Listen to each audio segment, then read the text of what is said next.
Esporte, está começando mais um programa Turma da Bola, Turma do Esporte, nesta quarta-feira. E nos destaques de hoje, vamos falar do jogo do Bahia de ontem. O Bahia que acabou empatando com a equipe do Atlético Mineiro no Sub-20. Hoje tem vitória contra a equipe do Grêmio, lá em Porto Alegre. Vamos falar do novo presidente do Flamengo. Lulinha fica no Bahia, vai embora, enfim... Vamos falar disso e outras coisas aqui e agora no programa Turma da Bola, no Canal 9.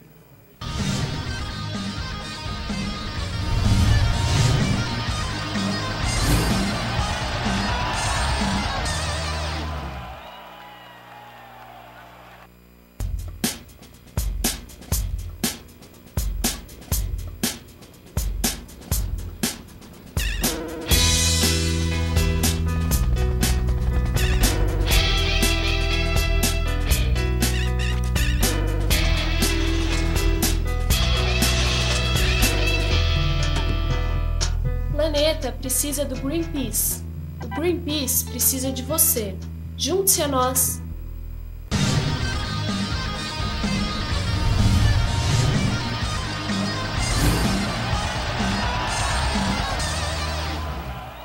De volta aqui no Canal 9, vamos falar a respeito do futebol. A gente vai começar logo falando sobre o Bahia hoje.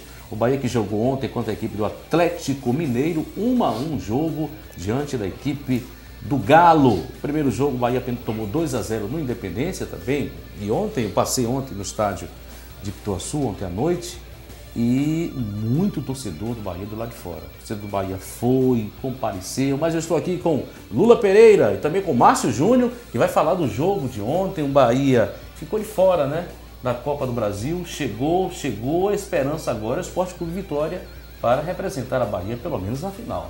Boa tarde, Paulo, boa tarde, Marcinho e amigos do Canal 9. Eu não gostei do jogo, até porque o Márcio foi que estava lá e ele pode comprovar os erros absurdos do senhor Manuel Louco Garrido. Que não é possível, já errara o juiz de Minas no jogo de Minas e ontem ele errou um pênalti claro, indiscutível, que qualquer pessoa marcaria. E ele deixou de marcar, não sei os motivos. O Manuel sempre teve esses problemas, sempre.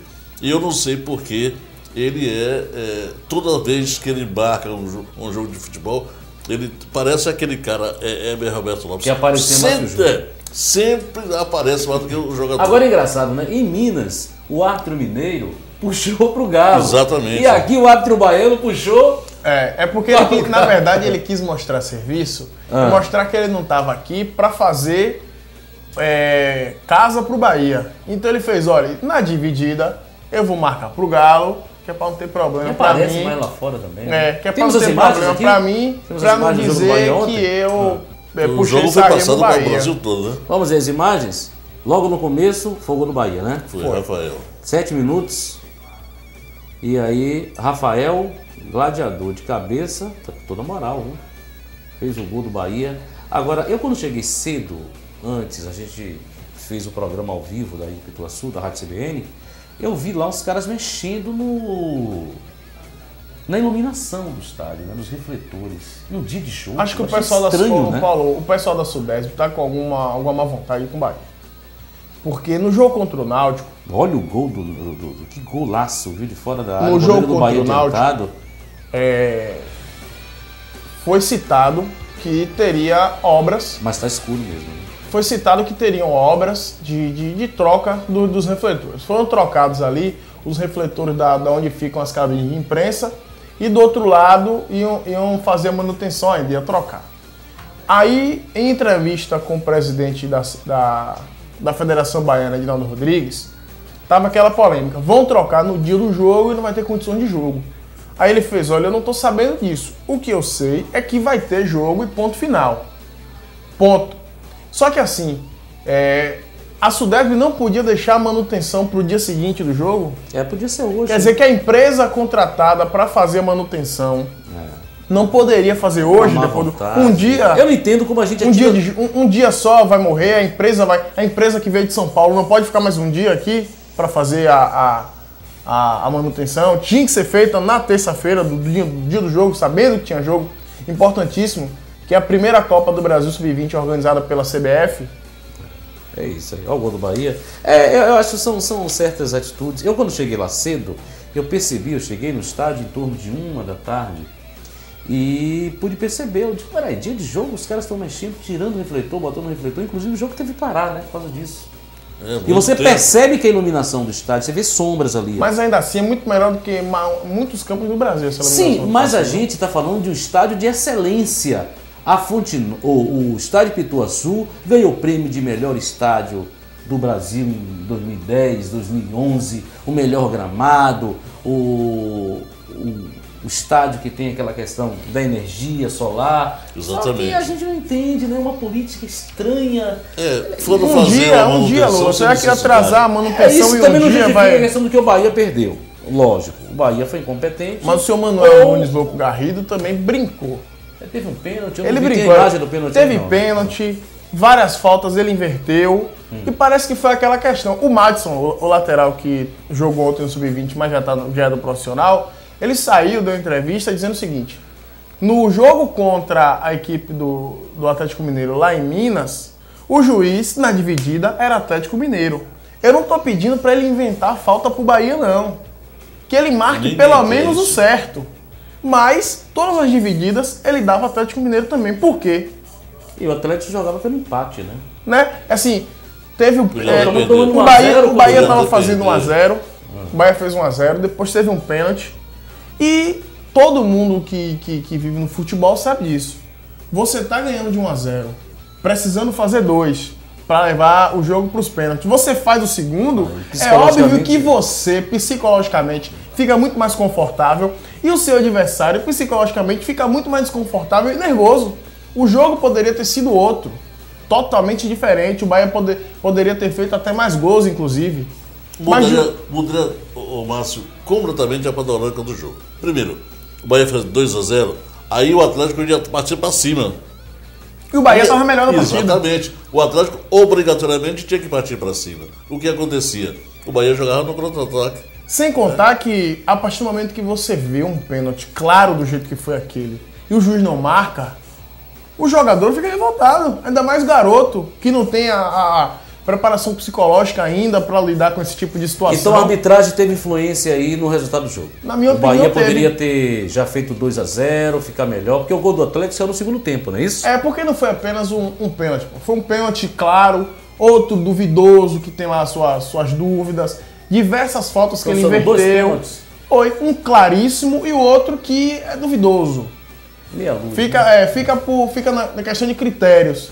Mas é aquilo. Foi o pênalti, foram várias faltas que ele inverteu, foram impedimentos loucos que só ele e os auxiliares dele viam. Então, quer dizer, isso desestabiliza. O garoto de 17, 18, 19 anos não está preparado psicologicamente para uma situação Agora, dessa. o gol do Atlético foi uma pintura, viu? O goleiro do Bahia adiantado. Você vê aí o gol do Bahia, né? O Rafael chegou no meio de 2 zagueiros ali do Atlético Mineiro, subiu. O vacilo que eles deram, né? Olha lá, subiu no meio de 2, o goleiro também saiu catando roupa. E o Rafael Gladiador, que fez um gol no Bahia, virou um grande herói, né? E o jogador do Bahia, eu não sei se ele ainda está preparado para o time profissional. Acho que profissional ainda não. Mas eu acho que ainda vai ajudar muito o Bahia. E aí uma pintura esse gol do Atlético, viu? Girou, tocou, o goleiro do Bahia adiantado. Ele bateu ele olha e vira. Ele olha e lá Ronaldinho, um gaúcho, viu? Ele costuma fazer esses gols assim, ó, a bola pegou ali no canto, deu tudo certo nesse gol, né? Você vê por esse ângulo aí, o goleiro do Bahia adiantado, a bola foi no limite ali, agora que a gente vê, olha onde ela entra. Nós estávamos muito adiantados do Bahia, muito. Mas infelizmente o Bahia acabou não avançando na Copa Sub-20, Copa do Brasil Sub-20, e agora o Atlético Mineiro vai esperar aí entre o Vitória ou o Grêmio, que jogam hoje em Porto Alegre. Mas continuando falando do Bahia, vamos falar do Lulinha, né? Que parece que o Corinthians, que o contrato já vence agora, em dezembro, o Corinthians não tem interesse de renovar. Qual é o salário do Lulinha? O Lulinha, o salário dele gira em torno de 150 mil reais, 100 mil reais, mais ou menos nessa questão. E o Bahia não paga todo. O Bahia paga metade e o Corinthians paga outra metade. Agora o Bahia como o contrato dele acaba agora no final do ano com o Corinthians, e o Corinthians já disse que não tem intenção em renovar com o Lulinha, ou o Bahia vai ter que arcar com o salário dele, aí faz um acordo com o jogador de diminuir um pouco o salário, porque realmente é pesado. Porque assim, você sai de um patamar de você pagar 50 mil ao jogador e ter que pagar 100 mil, Mas só porque passe o contrato agora, né? dele, só porque o contrato dele com o clube dele de origem se encerrou, e aí ou o Bahia vai pagar os 100 mil, ou o Lulinha vai para outro clube, então o Bahia faz um acordo. Paga 70, 75, mas não paga os 100 completos. O Lulinha tem 22 anos, a gente vai ver a imagem do Lulinha aí, tem 22 anos o Lulinha.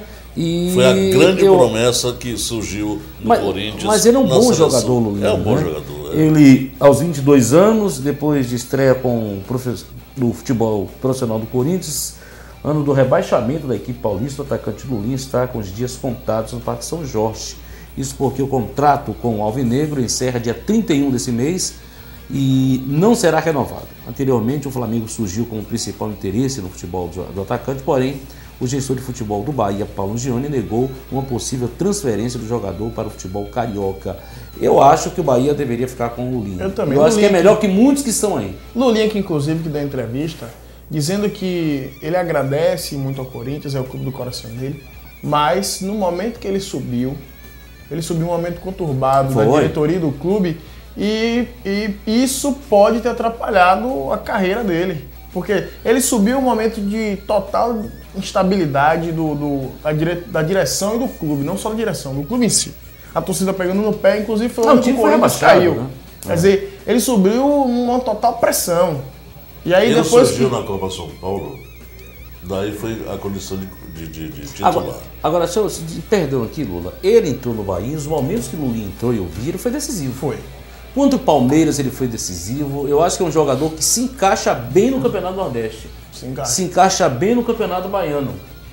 É um jogador que tem esse perfil. Agora ele com passe livre, Paulo, ele está livre para qualquer clube. E quem oferecer mais, logicamente, ele vai agora. Mas acho que ele está adaptado no Bahia. Né? Ele é um jogador querido, todo mundo gosta dele. Ele gosta de todo mundo também, que ele não é um jogador de bonde, de barca. Um jogador, ele é um atleta de futebol, ele treina, ele estava machucado, mas você não vê nada sobre o Lulinha em festa, em bebedeira, nada. Se você tem que falar alguma coisa do jogador... 22 anos. O Bahia contrata um bocado de idosos aí e vai dispensar o quê? Aí você vai ficar com o Kleberson, vai ficar com o Zé Roberto.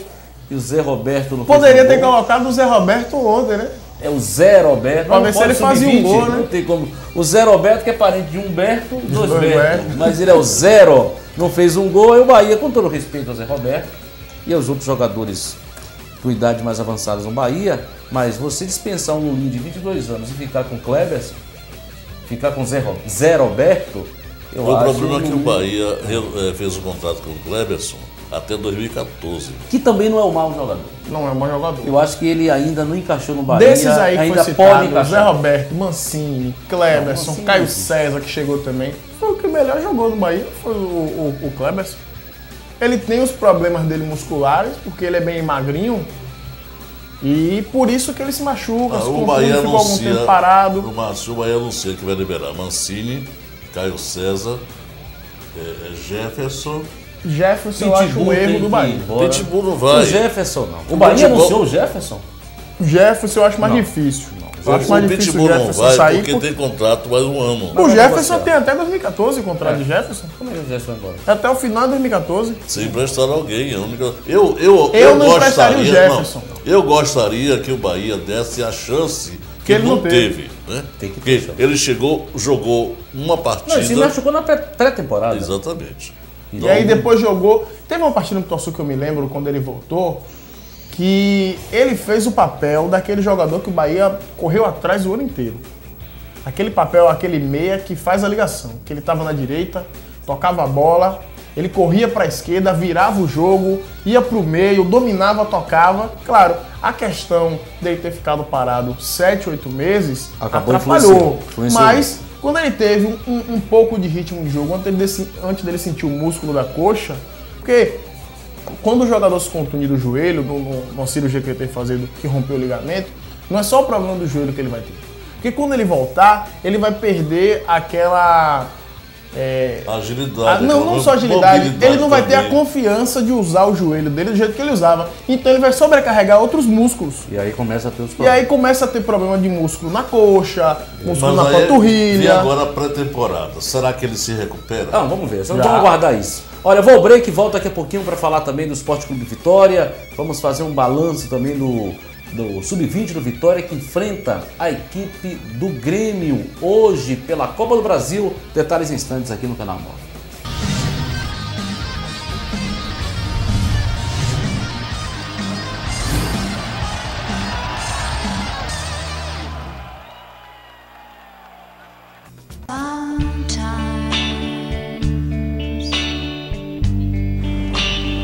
Sometimes everything is wrong.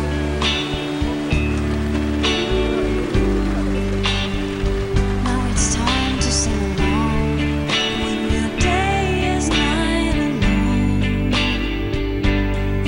Hold on, if you feel like letting go. Hold on, when you think you've had too much of this life, well, hang on, 'cause everybody hurts. Take comfort in your friends. Well, everybody hurts.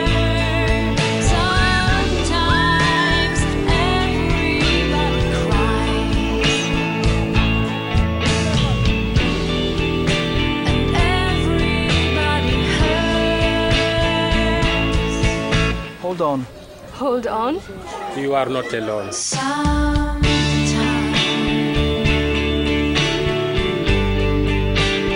everybody hurts. Sometimes, so hold on. Hold on. Hold on. Hold on.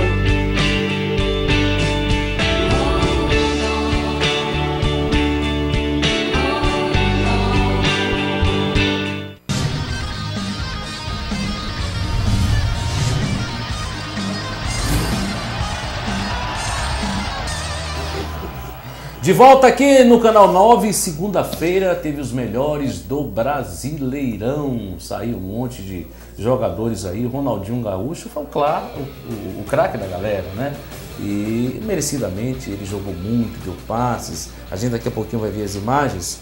E foi escolhido o Fred, que foi o grande jogador do Campeonato Brasileiro, assim como o Diego Cavalieri, o goleiro da equipe do Fluminense, que realmente é um goleiro que a gente vê que é um goleiro de seleção, bom, e tanto que jogou contra os argentinos lá, pegou pênalti, enfim, numa grande fase, esse goleiro da equipe do Fluminense, que era do Palmeiras, né? Inclusive o Palmeiras acabou liberando O Palmeiras alguns dá sorte com o jogadores. goleiro. Deola saiu do Palmeiras, saiu do Vitória, fez uma excelente campanha. No Palmeiras ele não era nem terceiro goleiro. Imagine que coisa. E o Cavalieri foi o grande goleiro, a gente vai ver as imagens aí, com os melhores do Brasileirão, os melhores jogadores, enfim, num país como o nosso, né, a CBF anunciou, isso foi segunda-feira, o meia Ronaldinho Gaúcho do Atlético Mineiro como craque da galera do Campeonato Brasileiro.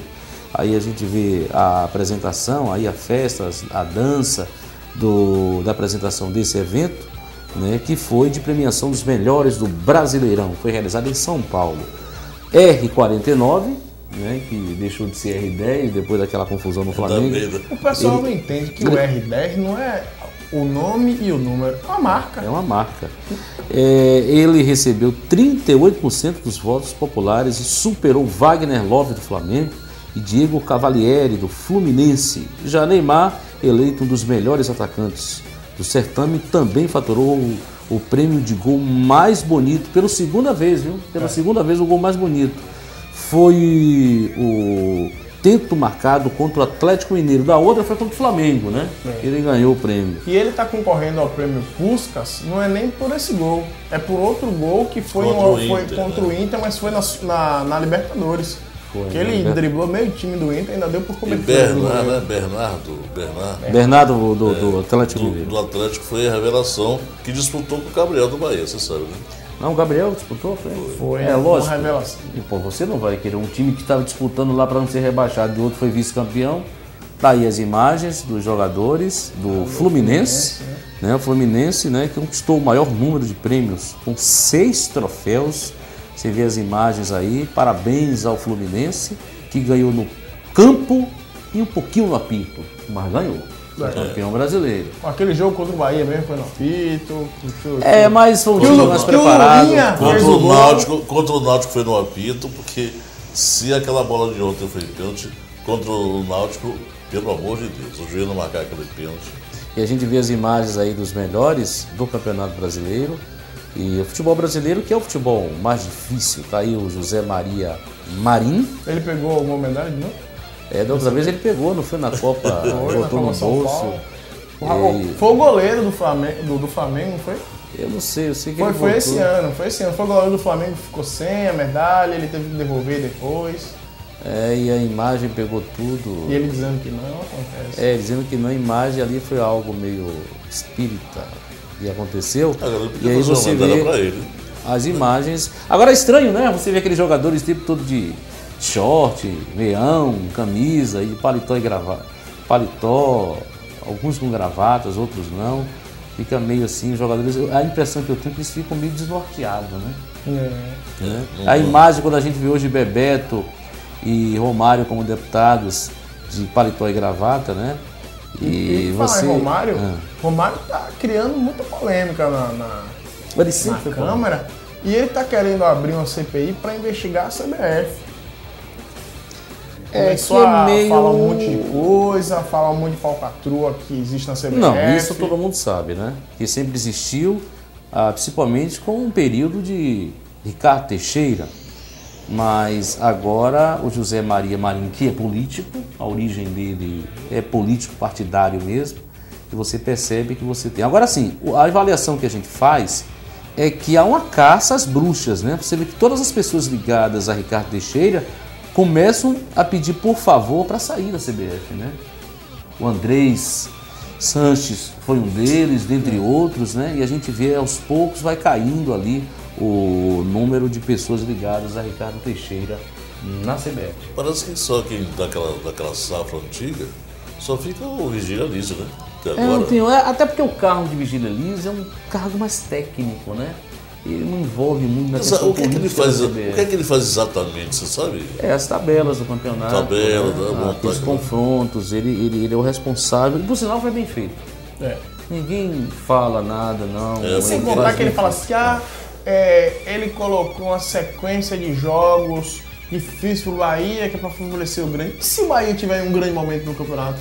E se o grande Corinthians, Não, Flamengo, isso tiver é- um mau momento no campeonato e perder todas Isso é essas show. aí? Isso aí vai do A campeonato. comprovação disso é que vai o do Palmeiras momento, saiu agora. vai do momento do campeonato. Não tem nada a ver. Agora vamos falar do Flamengo. Eduardo Bandeira de Melo é o novo presidente do Flamengo. A gente vai acompanhar um Flamengo que vive um momento conturbado. Há muito tempo o Flamengo chega, bate, volta, não sabe se vai ou se fica naquelas condições. Era uma vez Flamengo, né? Como dizia, era uma vez Flamengo, sempre Flamengo, era uma vez Flamengo. O Flamengo tem um novo presidente. Trata-se de Eduardo Bandeira de Melo, ele aí que obteve 1.414 votos no pleito disputado segunda-feira. O novo mandatário ficará no comando da agremiação no triênio de 2013 a 2015. A posse será no primeiro dia útil de janeiro. Patrícia Amorim, atual presidente, obteve apenas 914 votos. Já Jorge Rodrigues foi o terceiro lugar, contabilizando 347 votos. Agora, um time desse tem uma torcida imensa. Só tem poucas pessoas aptas a votar assim. Olha, se o presidente eleito, ele teve 1.414 votos. A atual presidente do Flamengo, a Patrícia, teve 914 votos. 2, 3 anos. E o terceiro lugar, 347 votos. 2, 3. É uma bagunça. Poucas pessoas sendo aptas a votar num grande clube como esse. São coisas do futebol, né? Não, mas é coisa do Flamengo, que aqui em São Paulo. Menos de 5 mil aptos a votar do Flamengo seria um absurdo, né? Menos de 5 mil, pelo menos o que os júniores mostraram aí. Agora a Patrícia Morim tomou porrada. Caiu de paraquedas no Flamengo. Tomou porrada mas nas ela- eleições municipais, que era candidata a vereadora, não se reelegeu. É que o pano de fundo dela, quando saiu candidata a presidente do Flamengo, era para se candidatar e ser. Reeleita, Assim, eu vereadora. acho o Flamengo uma grande bagunça. A impressão que a gente tem aqui em termos de gestão. Quando chegar alguém Que o Flamengo é um pra time que foi consertar o mais ajudado nesse Brasil. Teve os melhores patrocinadores. A Petrobras patrocinou muito o Flamengo. O Flamengo sempre foi um time que teve ajuda de todos. Mas fica nessa pendenga E aí, vendia pra não tanto cair, o jogador. juiz tem que ajudar. Se um dia o Flamengo tiver na dividida pra ser rebaixado, até o árbitro faz gol. Faz. Ô Paulo, e o Ele detalhe? deixa a bola bater nele e não tem nada a O ver com isso. Flamengo vendia tanto jogador caríssimo, né? Somas absurdas e nunca conseguiu um equilíbrio das finanças. Você sempre ouve dizer, Flamengo deve a Deus e o mundo. O Flamengo Flamengo- deve a todo mundo. É o retrato falado em clube de futebol do que é o Brasil. Não. O Brasil é uma potência, o Flamengo E mal também é uma administrado. potência É isso mal mesmo, administrada. Concordo. Mas aí acontece o seguinte, se você for falar, claro que o tamanho é pequeno. Agora, existem clubes como o São Paulo, como o Internacional, como o Grêmio, o próprio Cruzeiro, o Atlético Mineiro, que você não ouve falar tanta deficiência financeira. Mas eles não foram tão ajudados como o Flamengo. Não existe um time mais tão ajudado nesse planeta como o Flamengo. Quer Flamengo e dizer, o Corinthians. Flamengo não tem um campo de o futebol. Corinthians nem tanto, mas o Agora Flamengo que o Corinthians foi. tem. Agora O que o Flamengo Corinthians. já ganhou. Arnaldo César. Deixa eu falar um pouco. Não vou falar, não. Eu acompanhei Agora que o na Corinthians imprensa. vai ter o seu estádio. O Flamengo não tem um estádio de futebol, amigo. Isso é um Bahia também absurdo. Né? Bahia também não tem. Se o Flamengo não tinha nem um CT de treinamento, nem um CT tinha. E agora que vai estar fazendo também. Então tá aí o Flamengo, que o presidente do Flamengo possa fazer uma boa gestão, né? Que o Flamengo pelo menos pague seus jogadores, como diz o Vampeta uma vez, que o Flamengo fingia que pagava, ele fingia que jogava. Enfim, o Flamengo tem que ganhar no campo, não com ajuda extra-campo. Um time desse gigante, com torcida gigante, não pode ter uma administração tão pífia como tem a do Flamengo. Agora vamos falar de natação. A nadadora baiana conquista medalha nas Olimpíadas Escolares em Cuiabá. Viu? Tá aí as imagens. A nadadora Sueli Siqueira conquistou para a Bahia uma medalha de bronze na etapa nacional das Olimpíadas Escolares desse ano, para alunos de 15 a 17 anos, na cidade de Cuiabá. Sueli subiu ao pódio nos 200 metros livres com um tempo de 2 minutos, 7 segundos e 77 centésimos. Além da medalha, Sueli Siqueira foi convocada pelo Comitê Olímpico Brasileiro para representar o país juntamente com mais 17 nadadores no 6º Festival Olímpico da Juventude da Austrália, que será realizado no dia 16 a 20 de janeiro de 2013. Está aí a imagem de Sueli Siqueira, parabéns.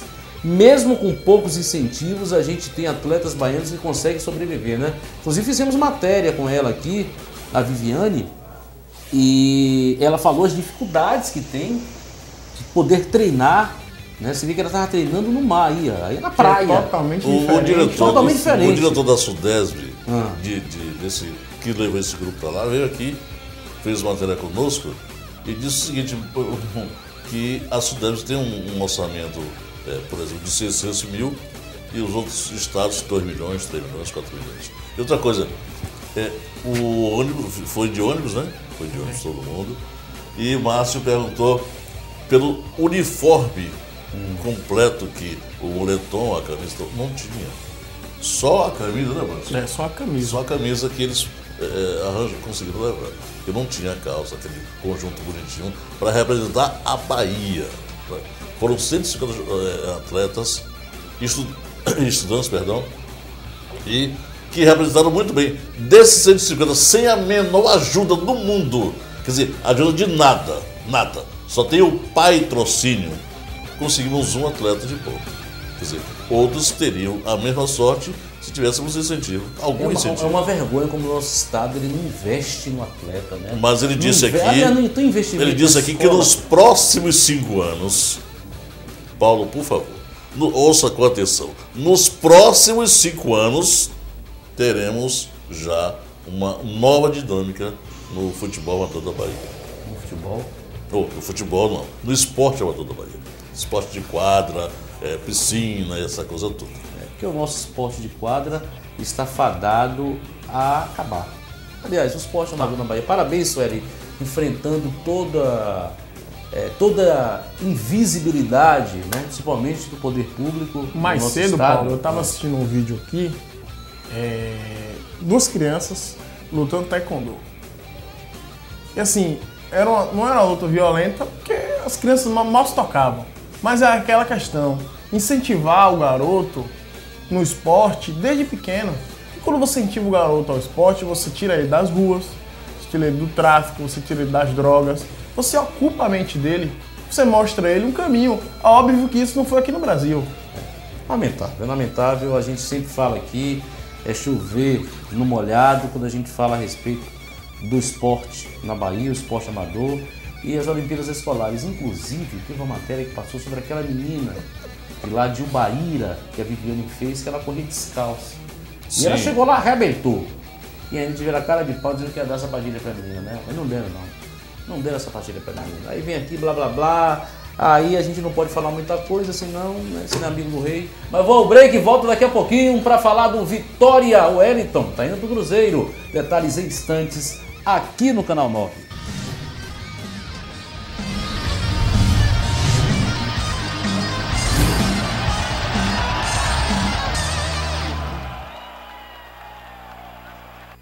Oi, por favor, pense nisso.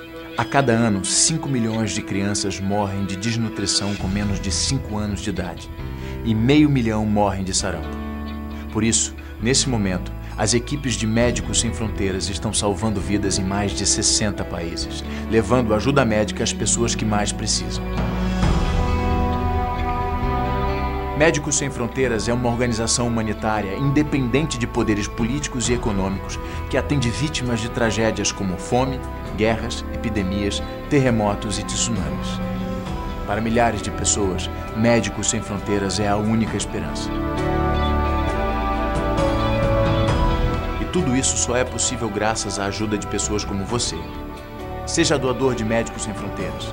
Ligue agora para 0800 941 0808 ou acesse msf.org.br. Com apenas R$1 por dia, R$30 por mês, você ajuda a salvar milhares de vidas. Por exemplo, com R$30 mensais, conseguimos dar água potável para 100 vítimas de uma catástrofe ou tratar de uma criança desnutrida por mês. Em outubro de 2010, nós vivemos um surto de sarampo em Moçambique. Foi muito difícil, pessoas morrendo dentro de casa, sem acesso a medicamentos. Nos dias de hoje, as pessoas morrerem de uma doença prevenível por vacina é inadmissível. Em 2009, Médicos Sem Fronteiras tratou de 250 mil crianças desnutridas em 34 países e vacinou mais de 7 milhões contra a meningite. Seja doador de Médicos Sem Fronteiras. Ligue agora para 0800 941 0808 ou acesse msf.org.br. Médicos Sem Fronteiras. Precisamos de você para salvar vidas.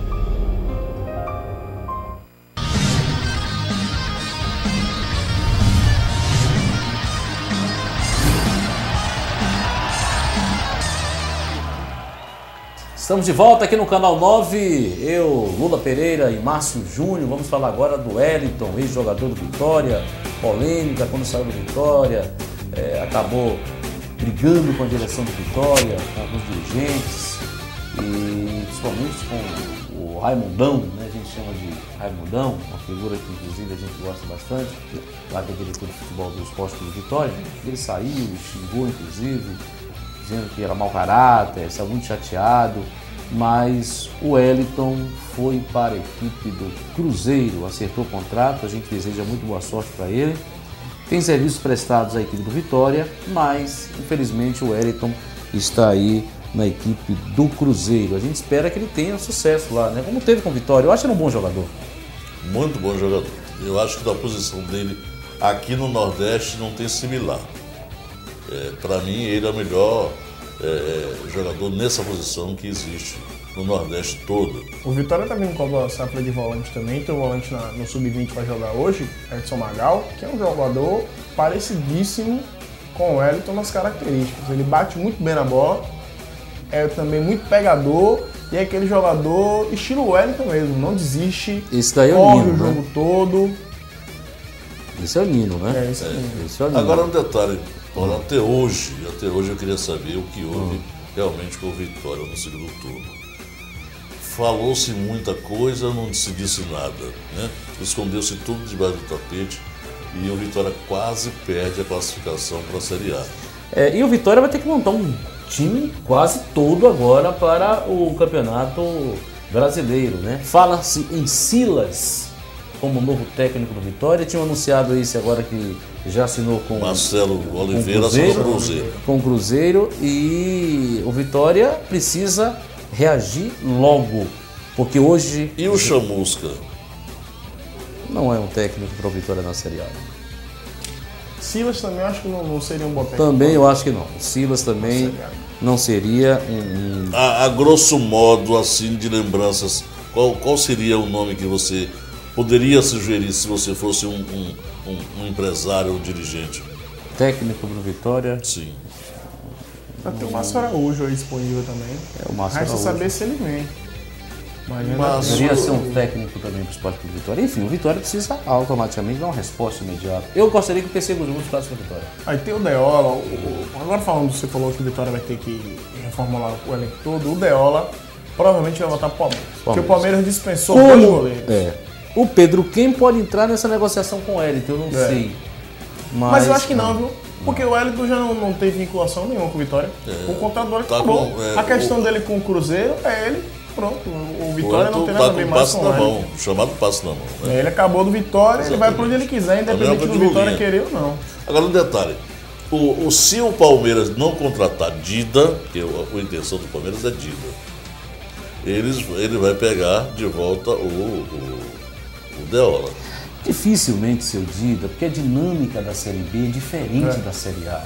O Dida, ele não tem experiência de jogar uma Série B, é diferente, é comer grama. E o Dida tem serviço prestado ao futebol mundial? Tem, mas ele está no declive da carreira dele. Ele mas não os dirigentes do Palmeiras querem Dida. É que é um erro que seria, né? Eu acho dificilmente, acredito eu, que o Deola deve ser o goleiro do Palmeiras na temporada que vem, até porque já tem experiência com a Série B, sabe o que é jogar uma Série B.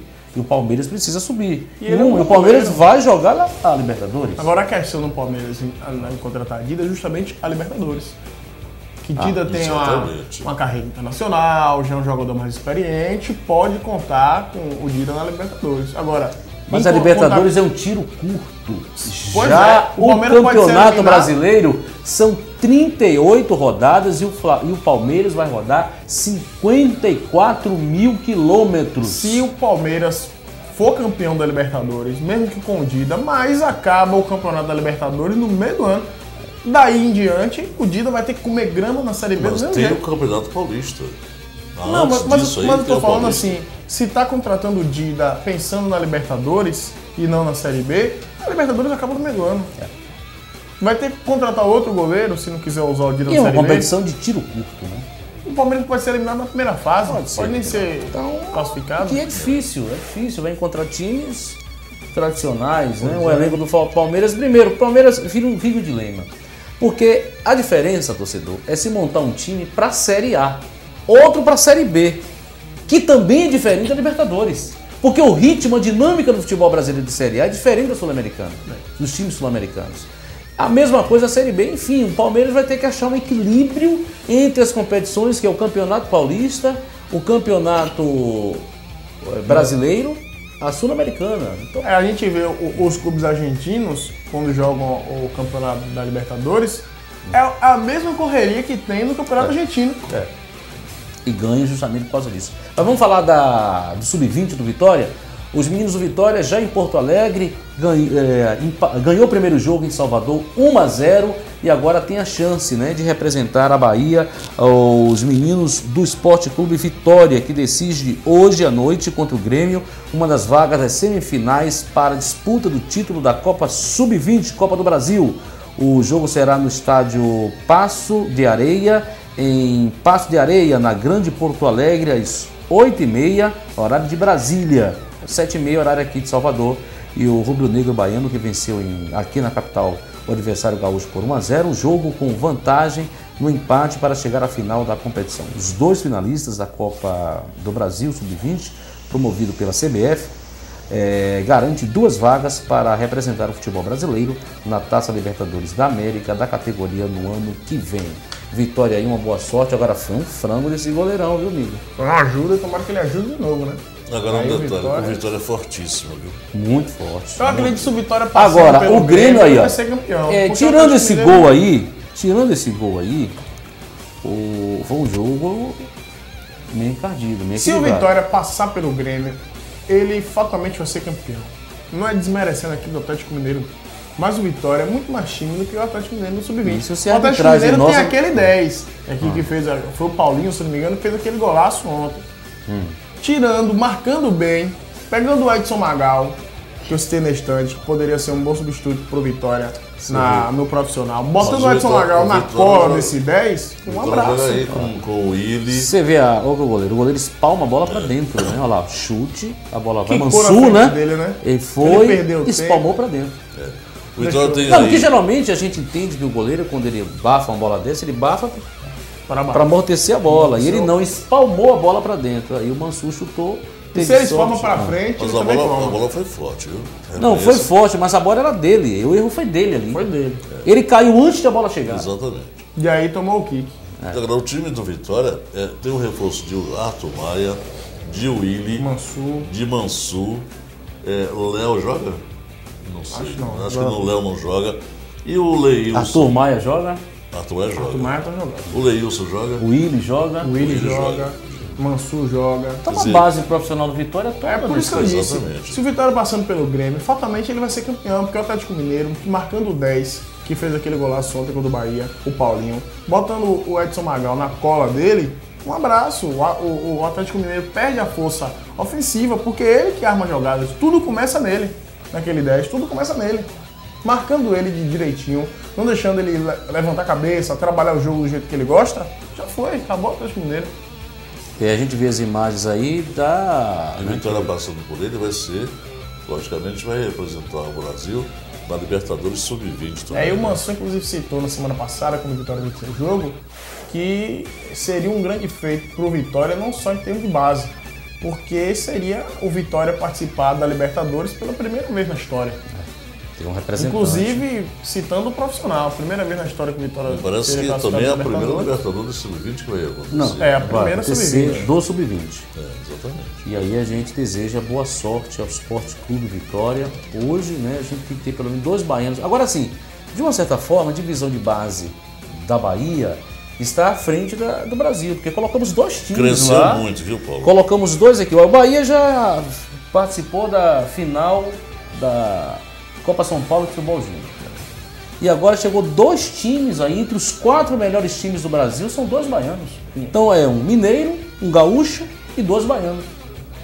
Então, de todo o estado que participou, escolas como São Paulo, Palmeiras, Corinthians, Flamengo, a Bahia O chegou. São Paulo, principalmente, porque tem lá aquele CT exclusivo Exatamente. para a base. O CT de Cotias, que é o CT da base só, é muito melhor do que CT de profissional aí espalhado pelo Brasil.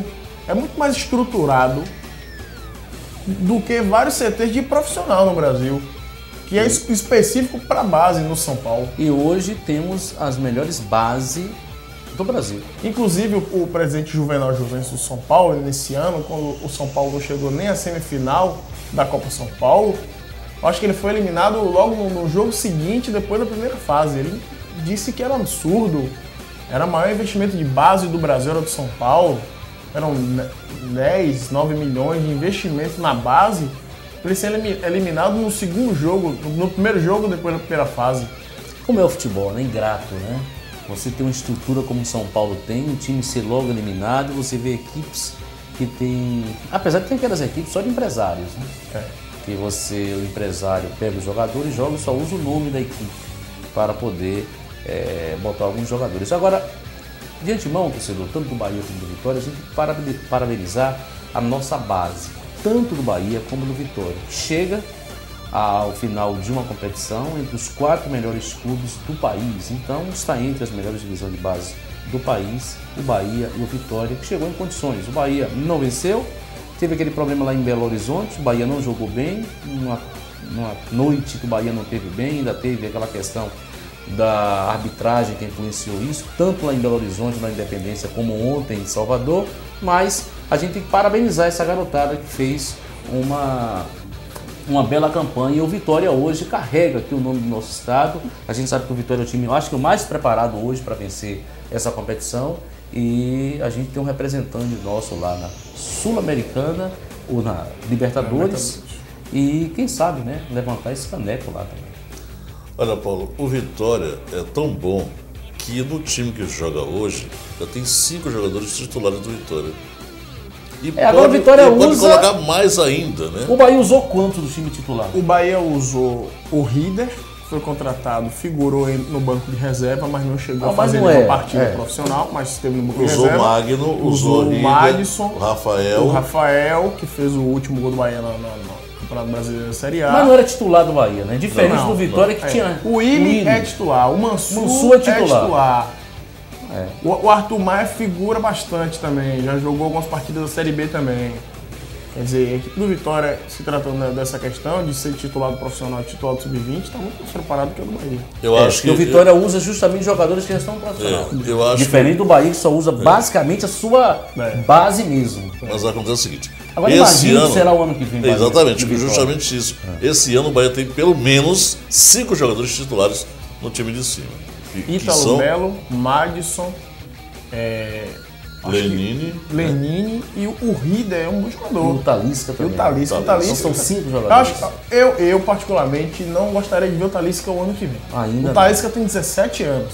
Precisa maturar. Não precisa. Mas ele pode, né? Ele pode treinar no profissional para pegar aquela cancha. Mas não precisa jogar o jogador. É magrinho ainda. Não precisa botar o jogador agora. Ele tem 17 anos, ele tem mais 3 anos de base. Você vê que ontem ele jogou pelo sub-20. Ele tem mais 3 anos de sub-20 ainda. Não precisa o Talisca o ano que vem. Prepara o jogador psicologicamente, fisicamente, que ele é bem magrinho. Prepara ele, não precisa colocar ele de vez, porque vai ser mais um daquelas promessas do futebol brasileiro que sobe precocemente. Nem todo mundo é o Neymar. Mas muito bem, tá aí, portanto, a gente agradece a você que acompanhou até agora. E estaremos de volta segunda-feira. Obrigado, Márcio. Obrigado, Lula. Sexta-feira não tem nada. Sexta-feira estaremos aqui para falar mais. E quem sabe uma boa notícia aí sobre o Esporte Clube Vitória, que hoje enfrenta o Grêmio pela Copa do Brasil Sub-20. Um abraço a todos. Sexta-feira estaremos aqui, com fé em Deus, para falar de esporte aqui no Canal 9.